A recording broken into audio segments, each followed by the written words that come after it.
All right, welcome back to this week's market preview. So, quick dive into what we had last week. So, last week, I mentioned the fact that we had an ATR bust, right? We broke the ring to the downside, closed below it on Friday. And I said that for the week, our primary bias was going to be bullish. We're going to be bullish on the USD. And then if we get to Thursday and Friday, and we get opportunities to resume the trend, then we'll be willing to take it. So as you can see, price just did what it's supposed to do, push down, and then give us this trade. Unfortunately, again, we didn't get an entry on this. Everything was met, the fractal low. I remember I said that we're expecting price to come push below this fractal low, but this happened outside our time. Right, so this basically happened this had happened on the 28th, then we would have been willing to take this trade because on the 27th, price has already taken out previous day's highs. And when price takes out previous day's high, we don't want to be buying on the same day anymore, right? So that was basically what happened, and then price pushed all the way. And I said that even on Thursday, we had seen a fractal high form, and then that fractal high taken out, then we'll be willing to look for opportunities to sell. So the fractal high was initially taken out on Wednesday, but we're not looking to take any trades on Wednesday. So on Thursday, we're expecting kind of a midweek reversal to take place. So we got an entry of this, which gave us TP1, and then reversed back to go hit SL. Then I think on one of the pairs on Friday, we also got a second entry, which then went to hit SL. That's unfortunately happens sometimes. So what do we expect for the week?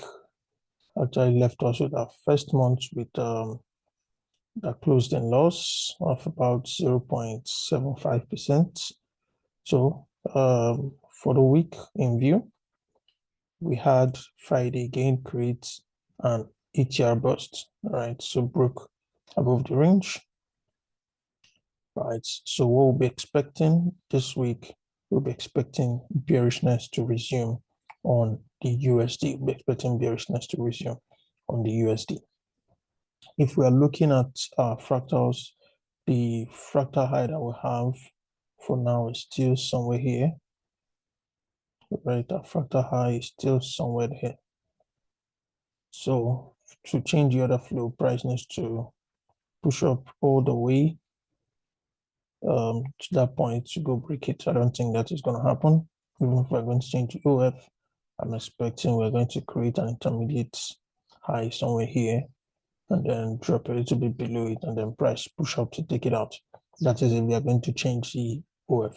So we're still expecting bearishness to basically continue for the week.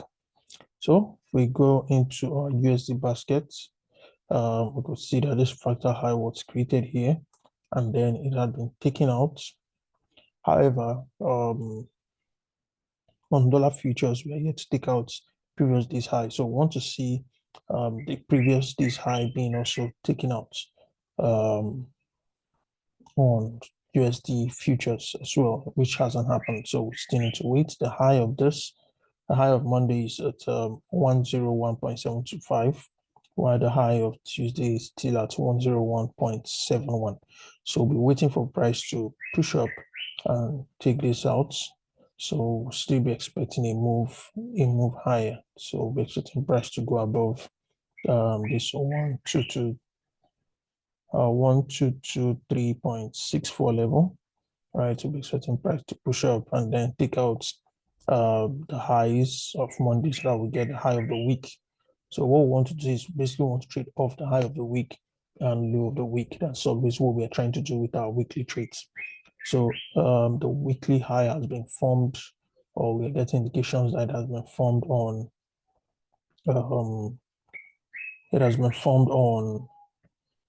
USD baskets, but it hasn't been formed on USD futures. So we want to see it form there as well. And once that forms, then we'll be looking for opportunities to trade lower. All right. So it's really simple. And once daily order flow on EU remains bullish, right? Because dollar is still bearish. So if H4 eventually begins to align with what is going on the daily, of course, we'll be able to take our intraday trades as well. Now to the news in question. All right, let's see what to expect concerning news for the week. So if we look through the whole week, it's going to be an eventful week. Of course, this is NFP week, so we expect a whole lot of volatility in the market. So if we start from Tuesday, on Tuesday, we have the PMI, ISM manufacturing PMI, and the major red folder news for the day. And then on Wednesday, we have PMIs coming out from the Eurozone as well as from the UK. And then we have the Bank of Canada interest rate decision, which sometimes has a way of moving even the USD as well. So we just want to keep an eye out on that. Then we have retail sales on Thursday. Yeah, retail sales, and of course on Wednesday as well, you have the jobs opening. All right, and then on Thursday we have retail sales data from the Eurozone. We have ADP employment change, then initial jobless claims that we usually have. And then we have ISM services PMI also coming out on Thursday. And then on Friday, we have the big ones, the employment data. Employment data is going to come out from the Eurozone. And then, of course, our non-farm payrolls will also be coming up on Friday. So it's going to be quite the week. So let's hope that that volatility leads to some good profits from the market. So enjoy the rest of your trading week.